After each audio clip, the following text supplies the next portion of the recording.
Hello दोस्तों, कैसे हैं आप सभी लोग। आशा करते हैं आप सब बहुत अच्छे होंगे और आप सबकी तैयारी भी बहुत अच्छी चल रही होगी।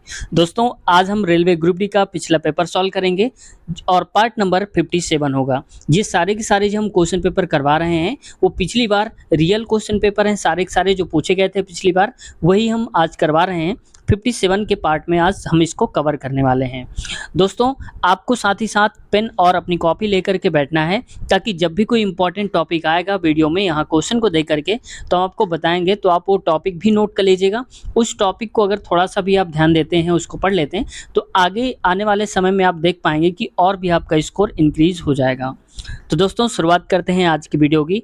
लेकिन इससे पहले चैनल पे अब तक नए हैं और चैनल को सब्सक्राइब नहीं किया है तो रेलवे की तैयारी के लिए, प्रीवियस ईयर क्वेश्चन के लिए चैनल को सब्सक्राइब कर लीजिए और बेल आइकन भी दबा लीजिए, ताकि जब भी वीडियो अपलोड करें आपके पास नोटिफिकेशन पहुंच जाए। दोस्तों, आज का पहला क्वेश्चन है, न्यूटन की गति का दूसरा नियम किससे संबंधित है।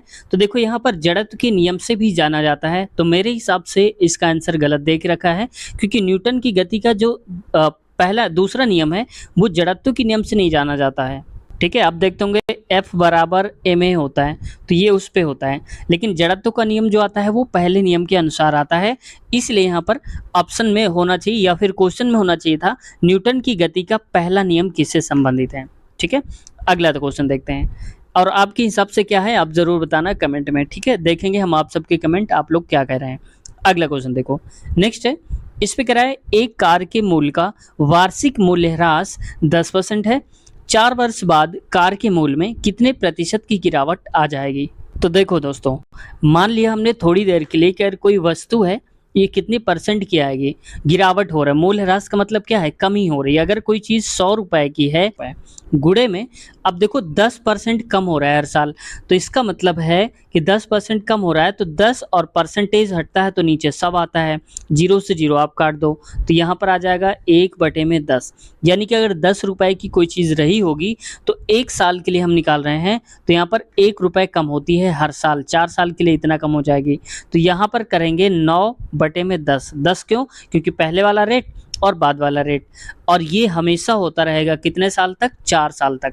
तो आप करेंगे यहाँ पर 9/10 गुणे 9/10, और यहाँ पर भी ऐसे 4 बार आपको लिख देना है 9/10। ठीक है, अब देखो यहाँ पर 2 जीरो से 2 जीरो हमने उड़ा दिए, यानी कि काट दिए, तो यहाँ पर 9×9 = 81 हो जाएगा, और यहाँ पर भी आ जाएगा 9 गुणे में 9। मैं बार बार इसलिए कर रहा हूँ ताकि आपका भी कैलकुलेशन ऐसे हो जाए।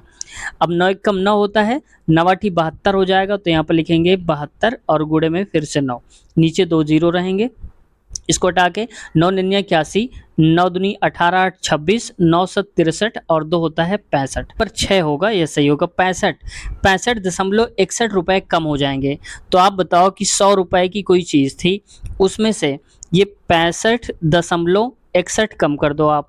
ठीक है, 0 0 बढ़ा के, तो यहाँ पर आएगा 9, और यहाँ पर कितना आएगा, ये 9 में से 6 गए तो 3 पॉइंट, यहाँ पर भी 9 बचेगा, 9 में से 5 गए 4 आएगा, और 9 में से यहाँ पर 6 गए तो 3 आएगा। तो 34.39% जो होगा वो गिरावट आ जाएगी। तो यहाँ पर सही उत्तर हो जाएगा हमारा पहला ही वाला 34.39 का। अगला क्वेश्चन देखो, नेक्स्ट है, एक लड़के द्वारा गुरुत्वाकर्षण के विरुद्ध किए गए उस कार्य की मात्रा बतानी है जिससे वह 3 किलोग्राम वजन वाली साइकिल को समतल सड़क पर, देखो समतल सड़क है पर 10 मीटर की दूरी तक ले जाता है।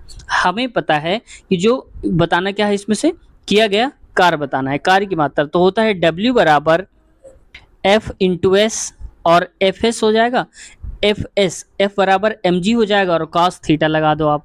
तो cos थीटा आप देखो, तो थीटा मतलब समतल सड़क, तो समतल सड़क का मतलब जो कोण बनेगा वो 90 डिग्री का बनेगा, बाकी आपको सॉल्व नहीं करना।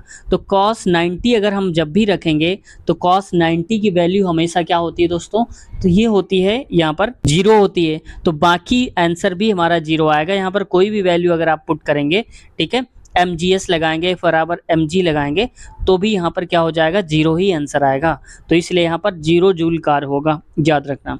हमेशा जब कभी कोई कुली होता है, कुली आपका सामान ढो के ले जाता है, तो उसके द्वारा किया गया कार्य 0 होता है, क्योंकि क्षैतिज से जो कोण बना रहा होता है वो 90 डिग्री का बना रहा होता है। ठीक है, हालांकि रियल में कुली तो काम करता ही है, ये मत कहना कि वहाँ रेलवे स्टेशन पे आप जाओ सामान उठवाने के बाद आप वहाँ पर फिजिक्स लगाने लगे, कह दो कुछ काम ही नहीं किया पैसे ना दें, तो भी गलत है, ठीक है। तो ये कॉन्सेप्ट के हिसाब से है। आगे देखो, which of the following is a vascular plant, ये संवहनी पौधे कौन से होते हैं, यानी कि जिसमें टिश्यूज पाए जाते हैं। तो मर्सीलिया होता है दोस्तों। मर्सीलिया में क्या होता है, ये ऊतक पाए जाते हैं। जैसे मान लो कि खनिज लवण को ऊपर तक चढ़ाते हैं, ले जाते हैं, या फिर नीचे सब में डिस्ट्रीब्यूट करते हैं, तो मर्सीलिया में पाए जाते हैं, एक टाइप्स होता है। अगला क्वेश्चन देखो, नेक्स्ट क्वेश्चन, इसको थोड़ा सा छोटा करता हूँ। कथन में हम डायरेक्ट कथन पे ही आ जाते हैं। कथन कह रहा है, पैदल यात्री क्रॉसिंग कुछ फीट दूर है, इसे इस्तेमाल करना सुरक्षित है, एक माँ ने अपने बच्चे से कहा। यानी कि माँ ने कहा कि पैदल यात्रियों के लिए जो क्रॉसिंग बनाई गई है उसका अगर हम इस्तेमाल करेंगे तो हमारे लिए सुरक्षित है, और वो कुछ ही दूरी पर है। एक माँ ने अपने बेटे को समझाया। ठीक है भाई। अब निष्कर्ष क्या कह रहा है, पैदल चलने वालों को सुरक्षा के लिए पैदल यात्री क्रॉसिंग का उपयोग करना चाहिए। बिल्कुल, क्योंकि उसके माँ ने यही तो बताया बच्चे से कि पैदल क्रॉसिंग जो है कुछ दूरी पर है, तो पैदल क्रॉसिंग अगर हम इस्तेमाल करेंगे तो सुरक्षित है। तो ये पहला वाला सही है। दूसरा क्या कह रहा है, सभी बच्चों को पता है कि पैदल यात्री क्रॉसिंग क्या है। अब देखो, हम सबकी गारंटी तो नहीं ले सकते, सबका ठेका नहीं ले सकते हैं कि वहाँ पर क्रॉसिंग सबको पता है या फिर नहीं पता। फिलहाल हम बात कर रहे हैं इस माँ की और इस बेटे की, ठीक है। तो हम इनकी ही बात कर रहे हैं, जबकि यहाँ पर सभी बच्चों की बात कर दी है दुनिया भर के, तो ऐसा तो नहीं हो सकता ना। तो यहाँ पर कट हो जाएगा दूसरा वाला, केवल पहला सही है। तो निष्कर्ष फर्स्ट आंसर करता है ऑप्शन नंबर पहला वाला। नेक्स्ट क्वेश्चन पे आते हैं। अगला क्वेश्चन देखो, निम्नलिखित में से कौन सा भारतीय स्क्वैश खिलाड़ी पीएसए महिला रैंकिंग के शीर्ष 10 में शामिल होने वाली पहली भारतीय खिलाड़ी बन गई हैं। ये क्वेश्चन अब नहीं पूछा जाएगा आपसे, लेकिन आप एक क्वेश्चन को हमेशा याद रखना एक ट्रिक के हिसाब से। देखो, यहाँ पर पहली वर्ड आया है, आपको दिख रहा होगा, मैं दिखा देता हूँ, ये पहली। तो कई वीडियो मैंने आपको बताया है कि जिसमें पहली या सर्वप्रथम, सबसे पहले, ये वर्ड्स आ जाते हैं, जो काम पहली बार कोई करता है तो हाईलाइटेड क्वेश्चन बन जाता है और वो पूछे जाने के चांसेस ज़्यादा हो जाते हैं। तो वैसे करंट अफेयर को भी ध्यान में रखना है आपको, ठीक है। आगे क्वेश्चन देखो, नेक्स्ट क्वेश्चन रीजनिंग का है, दिशा वाला। यदि दक्षिण पूर्व को पूर्व कहा जाता है, उत्तर पश्चिम को पश्चिम, और दक्षिण पश्चिम को दक्षिण, तो इसी तरह उत्तर को हम क्या बोलेंगे। तो पहले हम बना लेते हैं ऐसे करके, ठीक है। ये हमारा है उत्तर, इधर वाला है दक्षिण, और ये होता है पूर्व, इसके उल्टा वाला होता है क्या, पश्चिम होता है। अब देखो क्या कर रहा है, दक्षिण पूर्व को हम पूर्व बोल देते हैं। तो दक्षिण जो पूर्व है दोस्तों, ये है दक्षिण पूर्व, ये वाला होगा। तो दक्षिण पूर्व को हम क्या बोल रहे हैं, पूर्व। यानी कि हम एंटी क्लॉकवाइज, घड़ी की उल्टा दिशा में 45 डिग्री इधर की बात कर रहे हैं। जैसे देखो, उत्तर पश्चिम, उत्तर पश्चिम कहाँ पर होगा, ये होगा। तो उत्तर पश्चिम को हम क्या बोल रहे हैं, पश्चिम बोल रहे हैं, मतलब हम इधर वाला ये हटा दे रहे हैं। समझ गए कि ऐसे हम 45 डिग्री उल्टा चलेंगे घड़ी की उल्टा दिशा में। अब पूछा क्या जा रहा है, तो उत्तर को हम क्या कहेंगे। तो देखो दोस्तों, उत्तर जो ये, तो इसका मतलब ये इधर रहा होगा, ठीक है। उत्तर पश्चिम, भाई देखो, अगर उत्तर ये है तो इधर की तरफ पीछे ही तो जा रहा है एंटी क्लॉक इतना, तो ये कौन सी दिशा हो जाती है, उत्तर और पश्चिम, तो उत्तर पश्चिम हो जाएगा सही उत्तर। पीछे की तरफ हम 45 डिग्री जा रहे हैं हर बार, वही सही हो जाएगा। आगे देखो, अगला क्वेश्चन है, 14 किलोग्राम द्रव्यमान की एक वस्तु को भूमि से एक निश्चित ऊंचाई पर रखा गया है।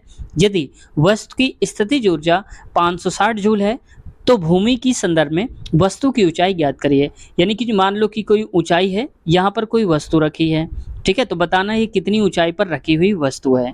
तो हमारे पास फार्मूला होता है दोस्तों, स्थितिज ऊर्जा का जो होता है फार्मूला, वो होता है स्थितिज ऊर्जा बराबर होता है एम, ये यहाँ पर हटा देता हूँ इसको, mgh होता है, mg और h, ठीक है। ऊर्जा कितनी दिया है 560, तो आप लिखेंगे 560, और कितना द्रव्यमान 14 किलो, तो 14 किलो द्रव्यमान है, और g की वैल्यू हमें रखना है 10, गुणे में h बताना है। तो ये जीरो से ये जीरो कट गया, यहाँ पर आएगा 56 बटे में हो जाएगा 14 बराबर का h। अब 14 से देखो, 14 कम 14, 14 ने 28, और 4 56, यानी कि h की वैल्यू आ जाएगी 4 मीटर, ठीक है। क्योंकि यहाँ पर देखो देख रखा है, तो मीटर में ही आंसर आएगा। तो ऑप्शन नंबर हमारा कौन सा हो जाएगा, दूसरा वाला राइट हो जाएगा। अगला क्वेश्चन देखो, अब ये रीजनिंग का क्वेश्चन आया काफ़ी देर में। अब कह रहा है कि निम्नलिखित श्रेणी में अगला पद क्या होगा, ये बताना है। तो देखो, पहले 11 है और 11 से हो गया है 15, तो आप कहेंगे कितना बढ़ाया, तो प्लस का 4 बढ़ा दिया गया होगा। अब 15 में से आप 4 जोड़िए, तो 15 और प्लस का 4 19 हो जाएगा। तो इसका मतलब अगला वाला आएगा 19, ये तो फिक्स हो गया। तो देखो 19 सब में दिया है। अब हमें क्या करना है, अब आगे बढ़ना है। के दिया है, के के बाद आ गया है ओ, तो के के बाद ओ कितना गायब करके आया होगा, देखो के के बाद आता है एल एम एन, 3 का गायब करके ओ आ गया है। तो अब ओ के बाद भी 3 का गायब करो, तो ओ के बाद क्या आता है, पी क्यू आर, ये गैप करके अब अगला क्या आएगा, एस, तो यहाँ पर हो जाएगा एस, यानी कि 19 आ जाएगा। तो 19 तो देखो दो में दिया है, तीसरा और चौथा में, तो इसलिए हमें लास्ट वाला भी देखना पड़ेगा। तो लास्ट वाला देखो क्या दिया है, आई के बाद आ गया है एम, ठीक है, तो कितना गैप हुआ, जे के एल, यहाँ पर भी 3 का गैप है, तो एम के बाद 3 गैप करेंगे तो क्यू आ जाएगा। अब देखो ऐसे क्वेश्चन के लिए एक शॉर्ट ट्रिक क्या है ये समझो। शॉर्ट ट्रिक ये है दोस्तों कि हमें देखना है सबसे पहले कि यहाँ पर यूनिक कोई लेटर तो नहीं है। जैसे लास्ट में देखो टी टी और एस एस दिया है, तो कई बार ऐसा होता है कि यूनिक वाला मिल जाता है। जैसे मान लो हमने आई के बाद एम, एम के बाद क्या आएगा, लास्ट वाले चेक कर लिए, तो यहाँ पर हमें पता चल गया कि क्यू आएगा। तो बाकी हमें सॉल्व करने की ज़रूरत ही नहीं है, क्यों, क्योंकि ऑप्शन में लास्ट में सिर्फ एक ही में क्यू दे के रखा है, यहीं से हम सही करके बढ़ जाएंगे आगे। लेकिन ये हर बार काम नहीं करता, क्योंकि ये ऑप्शन पर डिपेंड करता है कि ऑप्शन किस टाइप से बना के दिए गए हैं, इसलिए आप याद रखना। तो जितने आप प्रैक्टिस करेंगे आप इसको समझ जाएंगे। अगला क्वेश्चन देखो, एक अवतल दर्पण में सी मतलब वक्रता केंद्र पर समान आकार का वास्तविक उल्टा प्रतिबिंब, क्योंकि देखो अवतल दर्पण में क्या होता है, वास्तविक और उल्टा प्रतिबिंब हमेशा बनता है। प्राप्त करने के लिए उस वस्तु को कहां पर रखा जाना चाहिए, समान आकार का है, और समान आकार का तब बनेगा, यानी कि जितनी बड़ी वस्तु है उतना ही बड़ा प्रतिबिंब कब बनेगा, जब उसको वक्रता केंद्र पर हम रखेंगे दोस्तों। तो यहाँ पर कहाँ रखा जाना चाहिए, वस्तु को वक्रता केंद्र पर रखा जाना चाहिए। एक चीज और आपको जानना जरूरी है, अगर अवतल दर्पण में फोकस दूरी पर कोई चीज रखते हैं तो अनंत पर बनेगी उसकी इमेज, और अगर अनंत पर रखते हैं तो फोकस दूरी पर बनेगी, याद रखना। यानी कि हमेशा जो फोकस दूरी आएगा वो अनंत से रिप्लेस हो जाएगा और अनंत वाला फोकस दूरी की जगह पे आगे जाएगा। जैसे मान लो क्वेश्चन आ जाए कि कहीं पर वक्रता केंद्र और फोकस के बीच रखी जो वस्तु है उसका प्रतिबिंब कहाँ बनेगा, अवतल में, तो वो कहाँ बनेगा, वक्रता केंद्र और फोकस को हमने क्या बोला, अनंत, तो वक्रता केंद्र और अनंत के बीच बनेगा। लेकिन अगर वक्रता केंद्र और अनंत के बीच वस्तु है तो कहाँ बनेगा, वक्रता केंद्र और फोकस के बीच बनेगा, ये याद रखना। तो ऑप्शन नंबर क्या हो जाएगा, सी, यहाँ पर जो पूछा गया था। नेक्स्ट क्वेश्चन देखते हैं। अगला है, निम्नलिखित में से कौन सा विकल्प इसके बराबर है। ठीक है भाई, देख लेते हैं। तो देखो 1 + tan स्क्वायर थीटा, तो हमें पता है 1 + tan स्क्वायर थीटा क्या होता है, सेक स्क्वायर थीटा होता है, हमेशा याद रखना। प्लस का है यहाँ पर कॉट, कॉट ही तो है, कॉट थी स्क्वायर नहीं माफ कीजिएगा, यहाँ पर कॉट थीटा है, और नीचे आएगा कॉसेक स्क्वायर थीटा। यहाँ पर प्लस नहीं, आप हटा दो क्योंकि मैंने गलती से कर दिया, यहाँ पर गुणा करो आप, तो गुणे में हो जाएगा कॉट थीटा। अब देखो यहाँ पर लिखा है नीचे कॉसेक स्क्वायर थीटा। अब हमें पता है कॉसेक स्क्वायर थीटा जो होता है दोस्तों, उसको हम ऊपर भेजेंगे तो साइन स्क्वायर थीटा हो जाता है। तो यहाँ पर बचेगा कॉट थीटा इंटू में साइन स्क्वायर थीटा, अपान में यहाँ पर बचेगा सेक स्क्वायर को नीचे लाएंगे तो बन जाएगा कॉस स्क्वायर का थीटा। समझ गया आप। अब देखो आगे, और ये कॉट थीटा को हम क्या लिख सकते हैं, अगर इसको हम हटाना चाहें, या फिर मान लो कि मैं इसको हटा के लिख देता हूँ, आप समझ जाना कि इसकी जगह पे लिखा है, कॉट की जगह पे लिखते हैं कॉस थीटा बटे में आता है यहाँ पर साइन थीटा। तो आप देखो कॉस थीटा से एक कॉस कट गया, एक साइन से एक साइन कट गया, तो मतलब ऊपर बचेगा साइन थीटा और नीचे बचेगा कॉस थीटा। ठीक है, इन सब को हटाने के बाद ये बचेगा, मैं इसको दूसरी स्लाइड पे लिख देता हूँ, यहाँ पर साइन थीटा और अपान में आएगा कॉस थीटा, इसको हम बोलते हैं टैन थीटा। समझ गया आप। तो ये हो जाएगा टैन थीटा, ऑप्शन नंबर दूसरा राइट ऑप्शन हो जाएगा। ठीक है, आगे देखते हैं नेक्स्ट क्वेश्चन में। अगला क्वेश्चन है, देखो क्वेश्चन बहुत ही बड़ा लगता है देखने में, लेकिन आज इसकी एक तूफानी ट्रिक बताएंगे आपको, बहुत आसान समय में आप कर पाएंगे, बहुत ही कम समय में। देखो शकीरा और ब्रियन क्रमशः y और x की ओर बिंदु x और y से रवाना होते हैं। मान लो कि यहाँ पर ऐसे करके दिया है, ये x है और ये है y, तो एक चलता है इधर की तरफ x से और एक y से इधर की तरफ चलता है, ठीक है, एक ही रूट पर। रूट मतलब कि यही रास्ता है दोनों के लिए। रास्ते में एक दूसरे से मिलने के बाद, अब मान लो कहीं पर ये लोग मिले होंगे, तो मान लिया हमने कि इस जगह पर मिले होंगे, थोड़ी देर के लिए मान लिया।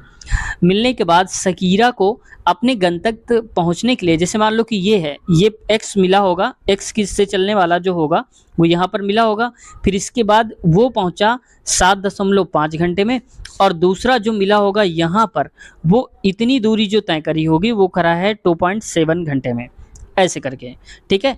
अब बताना है वो अपनी यात्रा शुरू करने में के कितने घंटे बाद मिले, यानी कि वो कितना घंटे चल चुका था ये और ये, तब ये लोग मिले हैं। तो हमेशा इसकी शॉर्ट ट्रिक क्या होती है, अंडर रूट में कर दिया करो x इंटू में y। एक्स वाई क्या है, पहला समय x और दूसरा समय y, तो ये हो जाएगा 7.5 इंटू 2 पॉइंट में 7, यहाँ पर ये हो जाएगा, एक दशमलव हटाएंगे तो नीचे आएगा 100, ये हो जाएगा 75 और गुणे में 27 हो जाएगा, ठीक है, ऐसे ही नीचे तक रहेगा। अब देखो इसको लिख सकते हैं 15 पना 75, यानी कि 15 को लिख सकते हैं 3 गुणे 5 और गुणे में 5, 25 नहीं 75। 27 को हम लिख सकते हैं 9 गुणे में 3, ठीक है, ये कट रहा होगा शायद आपको ना दिख रहा हो, मैं यहाँ लिख देता हूँ वरना आप कहेंगे आधा दिख रहा है। देखो ये 75 को हम क्या लिख सकते हैं, 3 गुणे में 5 और गुणे में 5, 5 से 15 और 15 पना 75, और इसको 9 गुणे में 3 लिख सकते हैं और नीचे आएगा 100, ठीक है। अब देखो पेयर बना लो, 5 का पेयर बन रहा है तो इसका मतलब एक तो आ जाएगा 5, दूसरा 3 त्रिका 9, 9 का बन रहा है तो यहाँ पर एक आ जाएगा 9, बटे में आ जाएगा 10, 10 क्यों आएगा क्योंकि रूट से बाहर निकलेगा, तो ये 45 बटे में 10 आएगा। तो मैं यहाँ पर लिख देता हूँ आपको 45 बटे में 10 आएगा, तो इसको आप लिखेंगे तो 4.5 हो जाएगा, क्योंकि एक 0 होता है तो पॉइंट एक के बाद लगता, 2 होता तो यहाँ लगता, ठीक है। तो इस वजह से यहाँ पर राइट ऑप्शन हो जाएगा 4.5 घंटे बाद मिलेंगे, ठीक है। तो ऑप्शन नंबर देखो चौथा सही उत्तर हो जाएगा। अगला क्वेश्चन ब्लड रिलेशन का है, कह रहा है कि वरुण के इकलौते भाई का पिता मनोज है। आप बताओ कि वरुण का जब इकलौता भाई है, ठीक है, तो इकलौता भाई का मतलब क्या होगा, ये दोनों आपस में भाई भाई होंगे, ठीक है। मान लो कि ये वरुण है और इसका भाई है, भाई को मैं बी लिख देता हूँ, इनका पिता कौन है, मनोज है, यहाँ पर मनोज। अब जब इसका पिता मनोज है तो इसका भी पता, वी का भी तो पिता होगा ये मनोज, क्योंकि दोनों भाई भाई है ना आपस में, इकलौता भाई का मतलब क्या हुआ, इकलौता एक ही होगा। वरुण का मनोज से क्या संबंध है, तो वरुण का मनोज से क्या संबंध है, यानी कि मनोज वरुण को क्या बोलेगा, तो बेटा ही तो बोलेगा। भाई देखो ये दोनों भाई भाई, जब इसका एक बेटा ये है बी और ये आपस में वी और बी भाई भाई हैं, तो ये बेटा तो ये भी बेटा हो जाएगा, तो ऑप्शन नंबर दूसरा वाला सही उत्तर हो जाएगा। आगे बढ़ते हैं, नेक्स्ट क्वेश्चन है, ये क्वेश्चन में कहा जा रहा है x cube plus 3x² plus 3x plus 1 को द्विघात समीकरण में दर्शाना है, ये बताना है। तो देखो ऐसा क्वेश्चन जब आ जाए तो आप सीधे ऑप्शन उठाया करो। ऑप्शन अगर आप उठाओगे तो यहाँ पर देखो x प्लस 1 पहले ही ऑप्शन को हम ले लेते हैं, और रूट हटेगा तो आप जानते हैं रूट का मतलब होता है 1/2 और इंटू में 3 हो जाएगा, तो 3/2 पावर में आएगा, ये कंप्लीट पावर नहीं बन रही दोस्तों, ठीक है, तो इस वजह से इसको हटा देंगे। यहाँ पर देखो दूसरे वाले ऑप्शन पे यहाँ पर 3/2 कंप्लीट नहीं है, यहाँ पर भी कंप्लीट नहीं है। अब आप कहेंगे x प्लस 1 कैसे है, तो देखो x प्लस 1 जो लिखा हुआ है ये 6 लिखा है, और हमें पता है 6 और रूट हटता है तो 1/2, इसको काटेंगे तो x प्लस 1 का क्या आ जाएगा, होल क्यूब आ जाएगा। इसको आप तोड़ेंगे तो मैं उसके पास ही लिख कर दिखाता हूँ वरना आपको थोड़ा सा कम समझ में आएगा यहाँ पर, ठीक है, ऐसे। तो x प्लस का 1 का होल क्यूब, इसको आप तोड़ेंगे तो आएगा x क्यूब प्लस का y क्यूब का मतलब 1 ही आएगा, प्लस ये हो जाएगा 3x और y का मतलब क्या है 1 ही आएगा, तो मैं 3x लिख देता हूँ, ब्रैकेट में यहाँ पर आ जाएगा x प्लस का 1, ठीक है। अब इसको आप देखो x इस क्यूब है प्लस का 1 है प्लस का 3x² है और प्लस का 3x है। अब देखो इनको एक साथ कर लो आप, यही तो लिखा हुआ है यहाँ पर, x क्यूब घात के घटते क्रम में लिख देते हैं 3x² प्लस का 3x और प्लस का 1 हो जाएगा, ठीक है, तो ये हो जाएगा सही उत्तर। आप देख लो यहाँ पर मैच कर रहा है फिर नहीं कर रहा है, सेम टू सेम मैच कर रहा है, तो इस वजह से सही उत्तर हमारा कौन सा ऑप्शन हो जाएगा, ये हो जाएगा चौथा ही वाला राइट ऑप्शन। आगे बढ़ते हैं। अगला क्वेश्चन, डैश ने तर्क दिया था कि सभी ग्रह सूर्य के कक्ष में हैं, ना कि पृथ्वी की। उस समय की मान्यता के विपरीत था। तो किसने दिया था? तो गैलीलियो ने अपना नियम दिया था। तो गैलीलियो का जो नियम है वही ये बताता है। ठीक है, तो मान्यता के विपरीत था ये।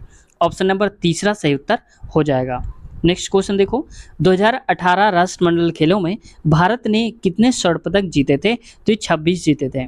लेकिन आपको अब अपने हिसाब से याद रखना है कि अब के अनुसार जो है राष्ट्रमंडल खेलों में कितने स्वर्ण पदक जीते हैं। मेरे पास तो अभी इसका आंसर नहीं है, वरना बताता भी, लेकिन आप सर्च करना इसको गूगल में, ठीक है, आपको मिल जाएगा। अगला क्वेश्चन देखो, और आप बताना भी, ठीक है, कि कितना आया। और जो भी सही कमेंट करेंगे, जिनका जवाब सही होगा इसका आंसर का, मान लो इसको 2018 नहीं करना है, 2018 के बाद कब हुए होंगे? 2022 में हुए होंगे, ये करना है। ठीक है, तो 2022 वाले आपको बताना है। तो इनको हम, जिसका आंसर सही होगा उसको हम पिन कर देंगे, यानी कि वो सबको हाईलाइट हो जाएगा, वो सबको दिख जाएगा। ठीक है, तो आप में से देखते हैं किसका जवाब सही आता है। अगला क्वेश्चन, यथा मार्च 2018 तेलंगाना में कौन सा राजनीतिक दल सत्ता में था? तो ये 2018 के हिसाब से पूछा गया था। ठीक है, अब ये पूछा नहीं जाएगा, लेकिन आपको यहाँ से ये ज़रूर कर लेना है कि अभी जहाँ जहाँ पर चुनाव हुए हैं, जिन राज्यों में चुनाव हुए हैं वहाँ पर देखना है आपको, या फिर जिन राज्यों में होने वाले हैं चुनाव वहाँ पर देखना है कि कौन सी सत्ता है। ठीक है, किसका संबंध किस सत्ता से है। ठीक है, ये याद रखना, इनको पूछा जाता है। वर्तमान में वहाँ के राज्यपाल कौन है, वहाँ के मुख्यमंत्री कौन है, और किस पार्टी से हैं। आगे देखो, इस पे कहा जा रहा है, एक छोटे नगर की जनसंख्या 12,000 है।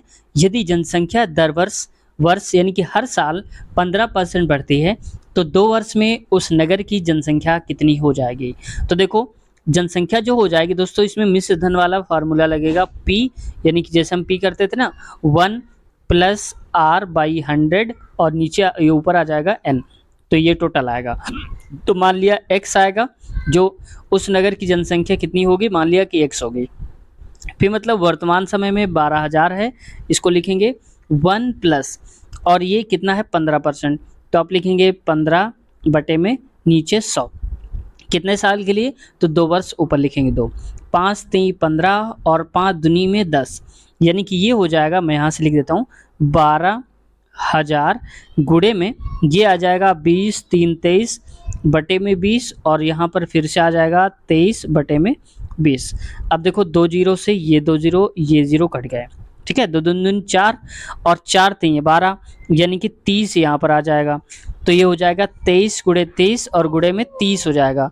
तो इसको मैं अगली स्लाइड पे लिख देता हूँ। यहाँ पर ये था हमारे पास x बराबर 30 गुणे में 23 और गुणे में 23। इसको करेंगे तो 3 दूनी 6 हो जाएगा, 3 त्रिका 9 हो जाएगा, और 3 दूनी 6 हो जाएगा, यहाँ पर इतना आएगा। गुणे में आप 23 करेंगे इसको। ठीक है, तो ये हो जाएगा यहाँ पर टोटल 15,870 हो जाएगा। ठीक है, तो राइट ऑप्शन हमारा कौन सा हो जाएगा? दूसरा वाला, 15,870। अगला क्वेश्चन है, 2 ट्रेनें, एक 57 मीटर लंबी है और दूसरी 123 मीटर लंबी है, विपरीत दिशाओं में, यानी कि एक दूसरे की तरफ आ रही हैं और 7.2 सेकंड में एक दूसरे को पार कर जाती हैं। मतलब ऐसे मिलती, ये इसको क्रॉस कर जाती है, ये इसको, कितने समय में? 7.2 सेकंड में। तो हर घंटे, यानी कि जो चाल है, कुल मिलाकर कहना चाहता है 2 ट्रेनों की संयुक्त गति क्या होगी, यानी कि दोनों ट्रेनों की जो चाल है एक साथ टोटल कितनी होगी, ये बताना है। तो देखो सिंपल है, हमारे पास ये पता होता है कि चाल बराबर होता है, चाल स्पीड बराबर दूरी, यानी कि डिस्टेंस अपान में टाइम। तो यहाँ पर देखो डिस्टेंस कितना है, 157 और 123 दे के रखा है, तो टोटल कितना हो जाएगा? 280। तो यहाँ पर हम लिखेंगे 280 बटे में समय कितना लगता है, ये लगता है 7.2। इसको हम ऊपर की तरफ ले जाएंगे, पॉइंट हटा के, तो एक जीरो यहाँ पर आ जाएगा। ठीक है, अब इसको काटते हैं 4 से, तो ये कटेगा, यहाँ पर लिख देता हूँ, या यहीं देख लो, 4 सत्ते 28 00, और 4 एक कम 4, 3 बचेगा, तो 4 8 32 हो जाएगा। ठीक है, अब देखो इसको आगे मत काटो, क्योंकि हमें चाल बताना है, हर घंटे चाल बतानी है। तो किलोमीटर में देखो यहाँ के दे रखा है, किलोमीटर पर सेकंड, किलोमीटर प्रति घंटे है, तो किलोमीटर, या भी मीटर में है, तो इसको हम क्या करेंगे, किलोमीटर बनाने के लिए 18/5 से गुणा कराएंगे। तो 18 से 18 कट जाएगा, और इससे 5 से इसको काट दो, तो ये मैं यहाँ लिख देता हूँ 700 बटे में 5, तो 5 14 पंचे 70, 14 और एक जीरो बचेगा क्योंकि 70 हो गया ना, ये जीरो बचा 140, तो 140 किलोमीटर ऑप्शन नंबर चौथा वाला राइट आंसर हो जाएगा। तो दोस्तों ये सही उत्तर हो जाएगा। आज की वीडियो को हम यहीं तक रखते हैं और इसके आगे वाले क्वेश्चंस कवर करेंगे हम नेक्स्ट पार्ट में। तो वीडियो कैसी लगी कमेंट सेक्शन में आप जरूर बताइएगा। और हाँ, आपने सोचा होगा कि आपने शुरुआत में वीडियो की बोला था कि वहाँ पर पेन कॉपी लेके बैठना है, उसका यूज़ तो हुआ नहीं, तो यूज़ बिल्कुल होगा उसका। सबसे पहले आपको यहाँ पर नोट कर लेना है जो हमने बताया था, राज्यों के जितने भी राज दिए हैं और उनके मुख्यमंत्री जो दिए हैं यानी कि सीएम दिए हैं, और जो गवर्नर्स दिए हैं दोस्तों यानी कि राज्यपाल और मुख्यमंत्री वहाँ पर देख लेना है। और हो सके तो आप हाईलाइटेड जो मंत्री हैं उनको देख लेना, और उसके साथ साथ आपको ये देखना है कि कौन से मंत्रालय किसको दिया गया है। ठीक है, जैसे रक्षा मंत्री कौन है, मैं आपसे ये पूछना चाहूँगा कि रेल मंत्री कौन है। आप में से देखते हैं कितने लोग सही जवाब दे पाते हैं। वर्तमान समय में यानी कि अगस्त 2024 के अनुसार यहाँ पर रेल मंत्री कौन है ये बताना है आपको। ठीक है, और वर्तमान समय में या जब भी आप वीडियो देख रहे होंगे, हो सकता है आप बाद में वीडियो देख रहे हो, तो आप उस वक्त के हिसाब से बताना कि कौन है वर्तमान में मुख्यमंत्री नहीं, रेलवे मंत्री कौन है। ठीक है, दूसरा आपको ये करना है, जैसे आपने देखा था कि ट्रिग्नोमेट्री में एक क्वेश्चन आया था, तो ट्रिग्नोमेट्री कब सॉल्व कर पाते हैं आप, जब रिलेशन पता होता है। रिलेशन का मतलब जैसे sine square theta plus cos square theta बराबर 1 होता है, तो ये जब पता होगा तभी आप कह पाएंगे ना कि 1 माइनस कॉस स्क्वायर थीटा को हम साइन स्क्वायर भी बोलते हैं। तो ये जो टर्म्स होते हैं ये आपको पता होना चाहिए। तो आप पहली बात ये भी लिख लीजिए, फार्मूले सारे हैं उनको आपको पढ़ना है। ठीक है, और तीसरा पॉइंट जो कि करंट अफेयर का है वो कौन सा है कि वहाँ पर आपको ये पढ़ना है कि जो पहली बार हुआ है, इस बार जो पहली, प्रथम, सर्वप्रथम ऐसा वर्ड आता है, हमने बताया था वीडियो के बीच में, तो उसको भी आप नोट कर लीजिए। वैसे क्वेश्चंस आपको ज़रूर पढ़ लेने हैं। तो ये 3 टॉपिक आज के लिए रखते हैं, उम्मीद है आप इनको तैयार करेंगे। अगली वीडियो में जब भी आप मिलेंगे तो ये सारे पार्ट्स आपको तैयार होंगे, ऐसे उम्मीद करके चलते हैं। तो दोस्तों कुछ कहना चाहते हैं या सुझाव देना चाहते हैं या कुछ पूछना भी चाहते हैं तो कमेंट सेक्शन में आप अपनी बात रखिए, अपने क्वेश्चंस पूछिए, हम आप सबको रिप्लाई देने की पूरी कोशिश करेंगे। और आप में से सभी को पता होगा कि जिन लोग कमेंट्स करते हैं उनको हम ज़रूर रिप्लाई देते हैं। ठीक है, तो अगर आपको भी देखना है तो ज़रूर कमेंट करिए, हम आपको रिप्लाई देंगे। दोस्तों वीडियो कैसी लगी कमेंट सेक्शन में ज़रूर बताना। और हाँ, चैनल को अब तक सब्सक्राइब नहीं किया है दोस्तों, सब्सक्राइब ज़रूर कर लीजिएगा, क्योंकि सब्सक्राइब करते हैं हमारा हौसला बढ़ता है और आप सबके लिए हम नई नई वीडियोज़ खोज करके लाते हैं। तो मिलते हैं नए वीडियो में।